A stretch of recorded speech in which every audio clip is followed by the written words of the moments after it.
Welcome to a championship edition of Chris's Picks. Folks, we're back to our roots. We have been having some technical difficulties with the microphone the last few weeks, so we're on laptop audio. I apologize for that if it sounds a little wonky. But yeah, that's what we're dealing with. It's been a long season, a hard-fought season, but we finally made it to the championship round. It's the two favorites. It's the two teams that we thought were probably going to be in this game probably about halfway through the year. It's Andrew Amade's Gritty and the Jets team. They finished the year 12-2, and we've got Daniel Augustin's the Young and the Holeless team. They finished 9-5. It all comes down to this. This is for all the marbles. This is for the jacket. This is for the bragging rights. You know, I hate to say that Drew is done, but it isn't looking too fantastic for him. Kirk Cousins went down with COVID, so he has to start Tua Tagovailoa. And, you know, it's just one of those things. I mean, many people have argued that Drew has been lucky throughout the year, and now it appears that he's hit a bit of an unfortunate snag with this ill-timed COVID announcement. But I still think that it's going to be a close game. I don't think he's done quite yet. Obviously, having to start Tua over Kirk Cousins is not a great option. But, you know, he's still got big hitters on this team. I mean, Deebo Samuel, Justin Jefferson, they can score from every angle on the field. And if Ezekiel Elliott has a big game, you know, he's very much in the conversation of this. He's got the Bucs defense. They're going to do well against the Jets. On the flip side, you've got Daniel. I mean, he's tried and true. We know what he brings to the table here. He's got Kyler Murray. He's got Najee Harris. He's got Cooper Kupp. He's got Tyreek Hill. This newcomer, Amon-Ra St. Brown, that he activated last week. And we'd be remiss if we didn't mention Younghoe Koo.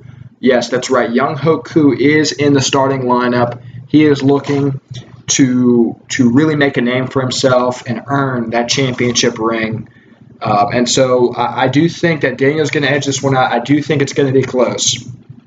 By no means do I think Drew is out of this one. You know, his team has shown time and time again why you don't count him out, why you don't count Gritty and the Jets out. But I do have Daniel in a close one, folks. That's the season. So you'll notice at the end of this video, we've got two clips, one of Drew, one of Daniel, talking about their championship matchups. So that will serve as the guests for this week on Chris's Picks. And we've also included at the end the live Zoom call that Daniel and I did last week. I know a few of you have been asking, where was Chris's Picks last week? We did a live Zoom call. We had to audible to that. Once again, the mics were giving us some issues. So we audible to a live Zoom call. I've included that footage at the end of this video. And this is by no means the last Chris's Picks video. There will be a special release post-championship to serve as a season wrap-up and to give everyone some closure on this show. I have certainly had an enjoyable time doing it, but we'll save all that sentimental stuff for next week. Right now it's the championship. I've got Daniel. We'll see how it plays out. Good luck.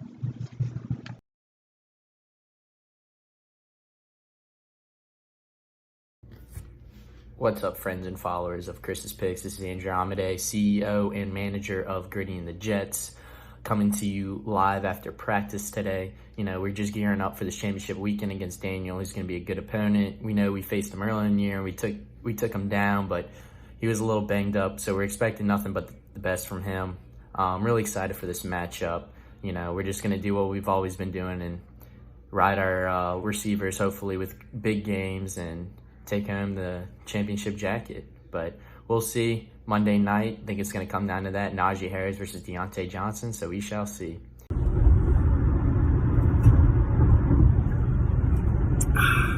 Here we are. We've made it to the championship.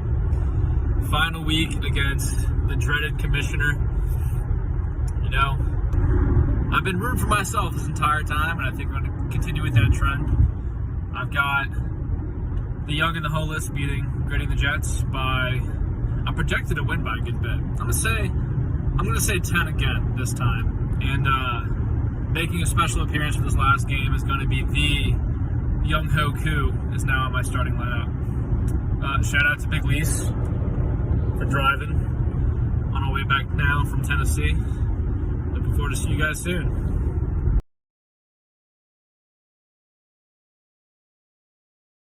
Poem for us to get started. Welcome to Chris's Picks. This is week 16. Yeah, if you didn't know, we have it right up here for you. This is a live edition. Usually I do my recap before we begin, but instead I wrote a little poem to get us in the Christmas spirit. 'Twas 2 days before Christmas when all through the league, every injured player seemed to be on Logan's team. Jack and Blake were bringing up the rear when Chris said, "Screw playoff football, I'll go hunt some deer." Dylan and Dave finished their seasons with care in hopes that next season would soon be theirs. Drew and Dan were nestled in their byes when visions of championships danced in their eyes. Scott and Daniel passed the last test, but semifinal football would be much more difficult than the rest. Harry and William shouted, "We're tired of these limericks." So I looked up and said, "On with the picks." Ooh. Chris, that was a great intro. I'm very The picks happy. went 2-0 last week, though. So that is the important part. What are you on the season now? I believe I'm 45 and 43. That is above 500%.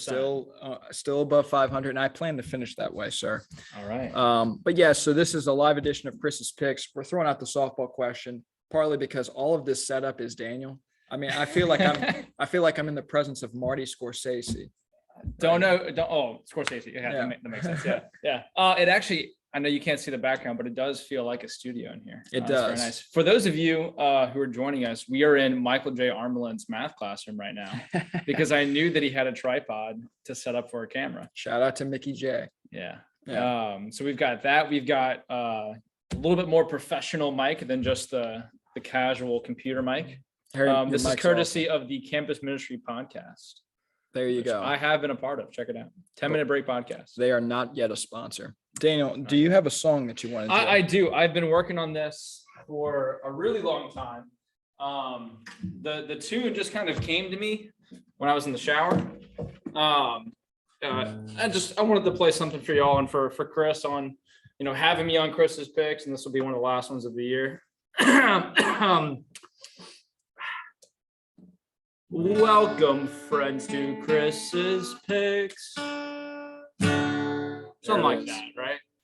So we Now, have I know no one's ever heard this tune before. we have our first jingle. Yeah. Maybe we'll be able to use I'm the gonna jingle, maybe not. petition for that to be the official Chris's Picks jingle. No one else has that type of music, I'm quite sure of. And Daniel will be paying my legal fees when I get sued. So No, it's completely original. so Now, to bring back the tradition of having a beverage on Chris's Picks, I have brought, like he has mentioned before, I think maybe you and the Dixieland Delights owner has mentioned my taste of craft beer and I don't know, all things sophisticated. So I've got some whiskey for us tonight. I got not a sponsor yet, so we'll cover the label, but Starbucks coffee cup. I just find it more pleasant drinking out of a coffee cup. folks, don't try this at home, especially you kids. You will get a PH for doing this at school. Yes. Also, for those underage viewers, you can't see what's in our cup, so it's nice that they're not clear. It is milk. Yes, brown milk from brown cows. Well, thank you, Daniel. There we go. You're welcome. Um, Little cheers action. Yeah. Get it right in the mic so people can hear. We'll begin with the picks. So Yeah. Oh, let me pull up my rosters to make sure I yes. give an in-depth look at these picks. Now, Chris, I've been studying these for a while, and normally I wouldn't say that I'm an analyst of any kind, but I was rather impressed with my insights. I was the Okay. first time we did this. We'll see if I'm impressed the second time. So the first game on the docket's the Young and the Holus and Dalvin and Chipmunk. So you versus Dan. Yeah. Battle of the Dans. Dan Bowl. The first thing I want to talk about is Amon-Ra St. Brown. Daniel, for those of you that don't know, made possibly the management move of the century by pulling this guy, this no name, off of his taxi squad and placing him in the lineup, to which he then dropped 19 points. So genius move on your part. Thank you. Thank you. A Yeah. lot of it had to do with my gut feeling and probably how much liquor I had at the time. Well, I need to be drinking what you're drinking. Well, you actually are right now. So Well, hopefully it rubs off. But yeah, so he's an X factor to look out for. Lenny being out hurts you. And then Ty Hill has COVID. Maybe he's vaxxed, maybe he's not. I have no word on whether or not he is vaccinated. Obviously, with the new NFL protocols, if he's asymptomatic and vaccinated, he will be able to play. On the flip, Brandon Cooks for Dan is vaccinated, so he has to be asymptomatic. Prescott has been a dud for Dan almost all year, especially recently, but Chase and James Conner have not been duds. I think it's close. The computer has it as 70-30 Dan, or is it 70-30 you. 68-32 me as of now. Now. 115.9 to 104.67. I've got you in a close one. All right. Yeah, so the way I did this, I had a little bit of game changers. What I thought hold on there. All right. Things with management moves or what's happening with COVID that really could affect the outcome of this game here. And the big things that I have are COVID, obviously, not just for our game, but also for the Chubby Dubbies and Gritty and the Jets. But COVID for me, you talked about the Hill situation. Now he's still projected 16 points. So I think he's going to clear that COVID. If not, I think they may even move that Kansas City game. Now you mentioned about Brandon Cooks. Yes. The last time we did this, Brandon Cooks was still on Dan's active roster, or at least his starting lineup. But as of now, he has changed him out for DJ Moore of the Carolina Panthers. Okay, well, that's actually not bad. No, it's not. He's projected about 10 points. Now, we talked about people being duds and people not being duds. Oh, another game changer that I have is Fournette with that hamstring. Yeah. Now, I mentioned this last time for those of weren't able to actually see our original video. I will take what happened to the Buccaneers star yard and point getters in order to have what the Saints did to Brady every single time. Every single time, baby. That being said, it does hurt my fantasy chances having, I think he's the top 3 running back or top 4 running back, at least as of the past 5 or 6 weeks. Yeah. So I picked up Vaughn as a backup. He's young. He's 24. He hasn't scored a lot. He hasn't done much. So I think he's just a big unknown. He's projected low, but I think he's going to get more than the 5 points here. Now, I do think both of our teams have the potential to score big. And Dan has kind of been my low-key nemesis. My real nemesis, apparently, is Team Madho for not being able to give him Young Ho Koo. But this is a revenge game for me.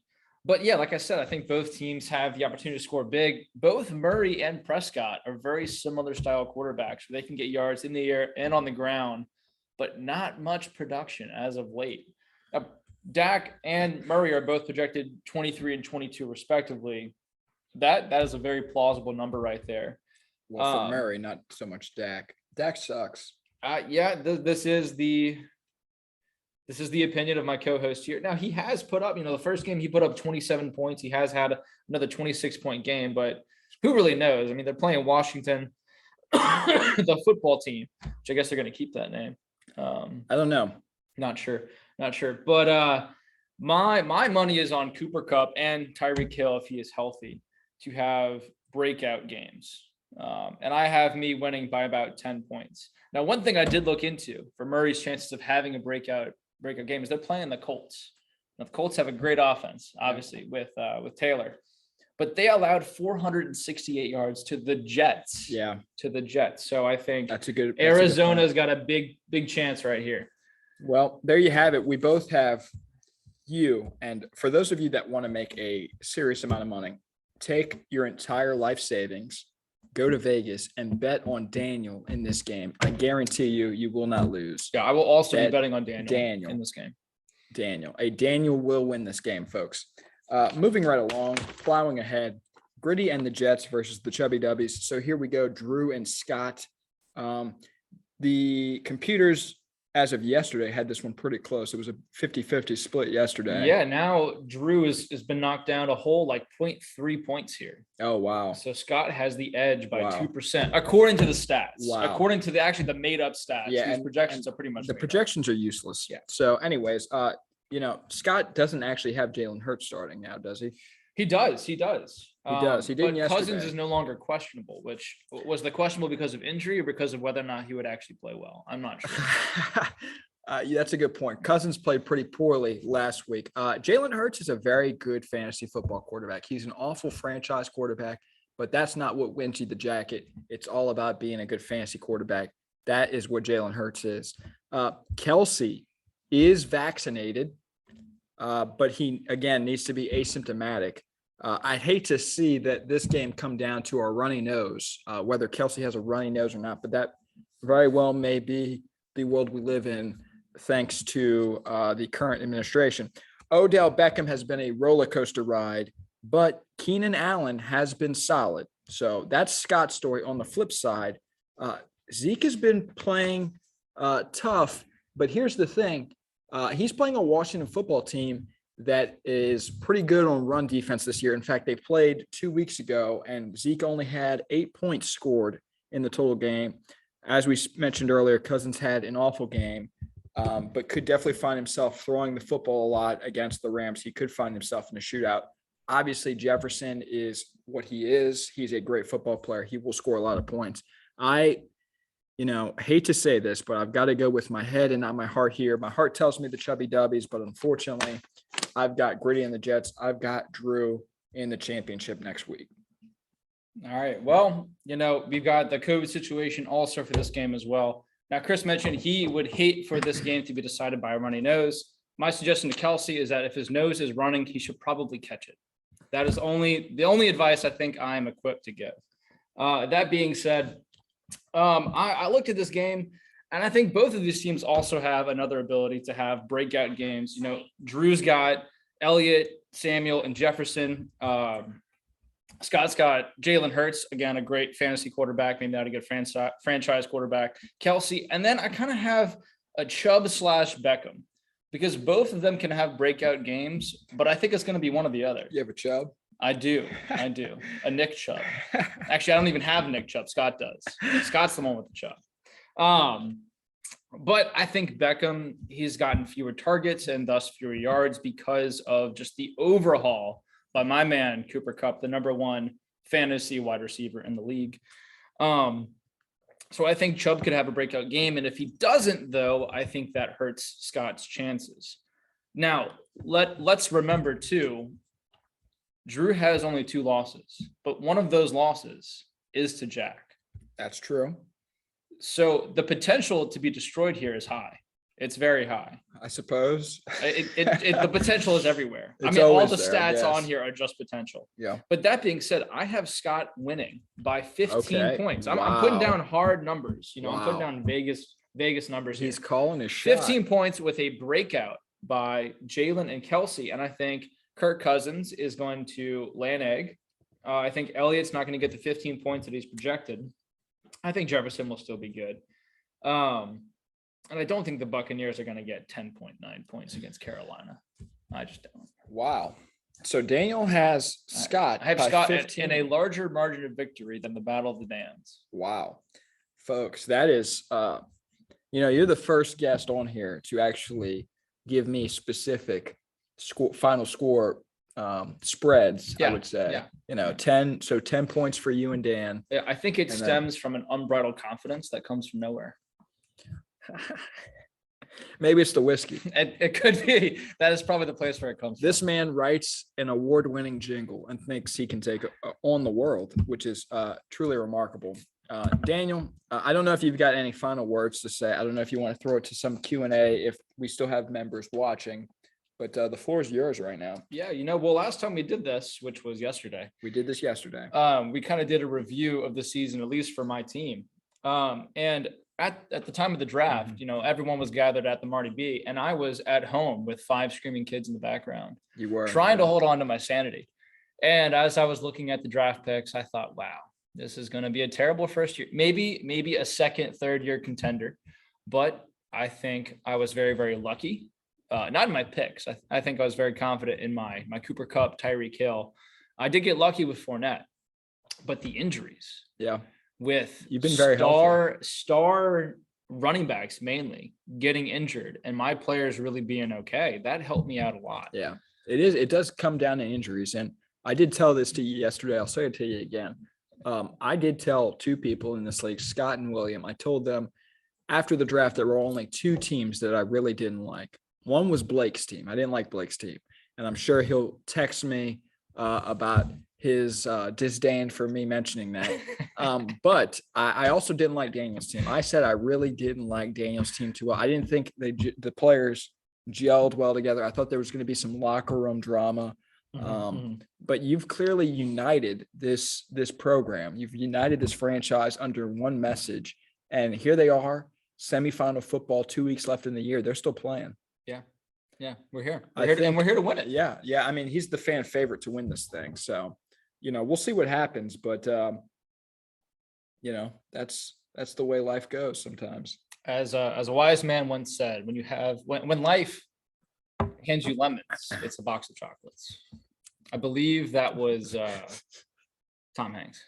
Yeah, it's George Washington. It could be. Anyways, if you're still listening and you want to have some questions, is there a chat? Yeah. So there's already been a chat message in there about Dave not being able to join in the audio.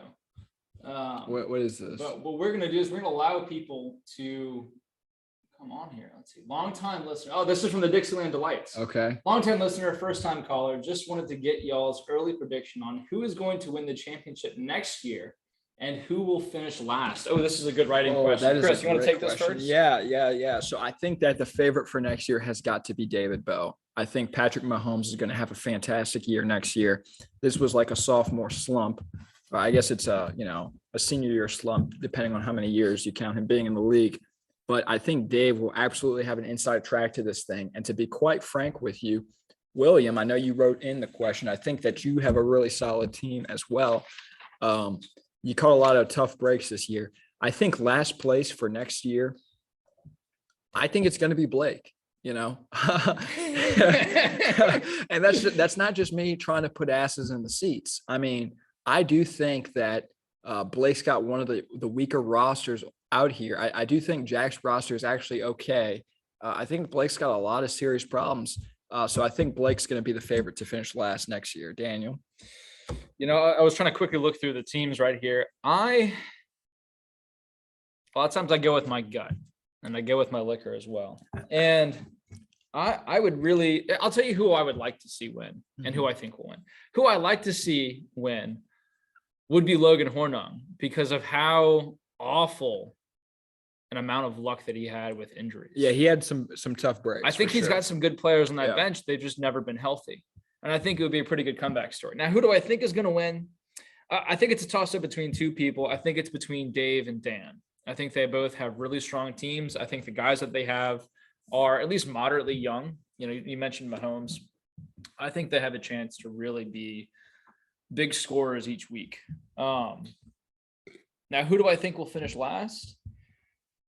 That's a hard one. Depending on if Jack is in the league or not, also determines who is going to be last. But I also don't think Jack is going to be last. I'm going to keep that one to myself. No need to make enemies when I don't have to. Wow. Wait, we got another write-in question here. First off, love the points about dealing COVID. You hate to see it only affecting the playoffs. This is from Andromeda, by the way. But good teams win through adversity. This is a fair point. My question is this, Daniel, based on your comments earlier, after such hate about roster at the start of the year, how did you rally your team to make the playoff push and become the favorite? That's actually a great question. Another great question. A surprisingly great question by Andromeda. How did I rally my team? I think, usually when I play fantasy football, I never do trades. I did attempt one trade this year that got vetoed maliciously. But also I've been a lot more active on the waivers. Part of that is owing to not knowing how to use the taxi squad correctly. So I have just one player on injury reserve on my taxi squad, Travis Etienne, who could be also a great player. But you know what? I think we stayed steady. We stayed consistent. You know, at the very beginning of the season, I know what guns I had picked, and I stuck to those guns. And I think they performed when I needed them to perform. And it's landed me where I am now. So here you have a guy who is we before me type of guy here. I mean, very team oriented. He trusted his process. He stuck with his guns, as he mentioned. You know, I think if you win the league this year, they might ride a 30 for 30 on you. They might. It might be on COVID first and then on me. Yeah. Yeah. It's a shame with the code. Drew also mentioned that in his question. You know, it is a shame with all the COVID issues. You hate to see playoff games be decided by the sniffles. But that's really the situation that we find ourselves in right now. Hopefully, a lot of these big playmakers are vaccinated so that they can just be asymptomatic. We're all anti-symptomatic. I don't like symptoms. It kind of lean towards anti-Semite. I don't know. It seems like there's like a Freudian slip there, but I won't comment any further. Chris knows our previous conversations. For those listening at home, I do love the Jewish people. But anyways, so yeah, I mean, that was our last question. Dave did have a comment about the Mahomes being 2022 champions, how he can't watch because he's at dinner. Greatest show on YouTube. I will say, Dave, we thank you for your dedication to the show. Somebody's writing in here. I believe it's Drew again. Correct me if I'm wrong, he says. I think that the COVID rule is 2 negative tests regardless of symptoms. I think it's after a certain time period. You know, I think the 2 negative tests is the biggest thing. So first. I'll answer this question. It's 24 hours after your last symptoms. Now, what they count as symptoms for COVID, I think is kind of subjective because COVID symptoms are the same symptoms as any upper respiratory infection or allergies. So what you're calling symptoms, it's probably the fever, kind of the same way with the flu. So what I'll say to this is, you know, it's funny that Drew's commenting on a change of rules here, because here's the guy. Well, you know, we did make a committee for that to enforce other people trying to enforce law changes. Here's a guy, and Andrew. We do have merchandise now that just makes rules willy-nilly. And you know, Drew, you're right. You did point out something pretty true here. The rule seems a bit willy-nilly. Is it 2 negative tests? Is it 1? Regardless of symptoms, do symptoms matter at all? These are good questions, and I think you're really seeing the impact of having a commissioner that flies by the seat of his pants. You know, it could be a mirror in some ways to many other things, like you know, poverty. I don't know. Racism, actually. Yeah, always. This is like a Fox News thing now. Well, you know, I was just thinking too, going back to Drew's surprisingly good question that he had before. He did have a good question. I won't say it's much of a surprise for me. It was for me. But there are going to be some changes to our league next year. The biggest one being the subtraction of a defense and the addition of another flex. Well, that's rumored. That's being talked about. Right. So, but that also could change because, you know, there are many of us like Jack LaForge that do contain 3 defenses on their roster. What's exciting about this, or like myself, who has 3 tight ends. What's exciting about this is that we're actually going to get to vote on some rules, and this will be a democratic process. For the first time. I mean, this is like a country really gaining its liberty here. Now, when you say a democratic process, we're talking about like USA level democratic or the Democratic Republic of China? Because those are 2 very different democracies. Yeah. So it feels a little like the People's Republic of China right now. It does feel like that. No one's getting put in concentration camps yet. But Drew is it seems that he's opening up the option for us to actually be involved through the people's voice, through the voting. So we'll see where it goes. It is an exciting time. I will say that. Still needs to be voted on, he says. I don't know. I'm just happy to see the commissioner so gung-ho about voting these days. Yeah. And votes that actually take place too, that we remember at least. This is no banana republic. You can't buy any clothes here. It's a pretty good place. You have some Banana Republic pants. They're pretty comfy. These are Amazon though. Amazon. Anyways, Any last questions we have before we wrap Drew up? is once again. Are you noticing a theme? Adam Schefter is reporting that most league GMs are leaning towards removing defenses. For this league. I think that's a wise choice. I'm not a fan of having the defense part of it. I do think kickers are necessary. You create very top-heavy leagues if you don't have, a defense and a kicker. But I think the defenses need to go. But also, and I have one of the better defenses in this league, in the Cowboys. They're number 2. You can make up a league any way you want. You could have it where it's all quarterbacks, all running backs. You could have a mixture of just 3 different positions. So I really think it's up to us. Where do we want? I think the big question is, where do we want this league to go? How do we want scoring to look? And I think it's gonna develop and it's gonna change over the next couple of years. I think defenses can be kind of exciting because I think they have the biggest swing in terms of point total. You can get negative points, or you could get like the New England Patriots did one game, like 25 points. So I think it's kind of a wild card action that kind of throws a little bit, even more luck into the mixture. Here's a question for you, and we'll end it on this unless, we get a last minute thing. In light of the changes that we might see take place in this league, is there going to be an asterisk next to this year's champion playing under these old rules as opposed to the newer rules that we're going to establish? No. I agree with you. I don't think there's any asterisk here, but I was just wondering your take on it. Yeah, no, confident now. Yeah. Especially if I'm going to be the winner. So confident. To me, I see it more as like, college football. Back in the day, they chose champions very differently. A bunch of pencil-necked guys at their typewriters chose the champions, and now we actually have a national championship game. Yeah. That doesn't negate or inflate anyone else's championships, although the Alabama Crimson Tide does claim 2 illegitimate championships, in my opinion. Well, you speak of championships and times before and times after. A big thing I want to talk about is, how are we going to commemorate this championship? Are we going to go the metaphorical crystal ball method, or some generic ass trophy that no one really cares about? I think it's the jacket. I think the jacket's the trophy. You think so? That's probably the only trophy we have. We're a poor league. Yeah. They usually do wear jackets while you play football, so that makes sense. Well, they don't wear trophies. Okay, that's true. All right, folks. Well, that's about it. We've wrapped it up here. We thank you for joining us in our first live edition. I'm sorry that we had to do it this way. YouTube is being difficult, but Daniel, once again, he really came in clutch with the equipment, with the know-how to operate Zoom. He's a big reason. He's the biggest reason why you're getting an episode this week.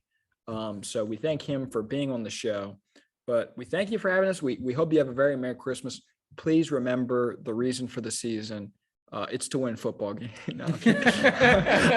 I'm kidding. It's a little baby Jesus. But yeah, we thank you for having us. Have a very Merry Christmas. We'll see you next week.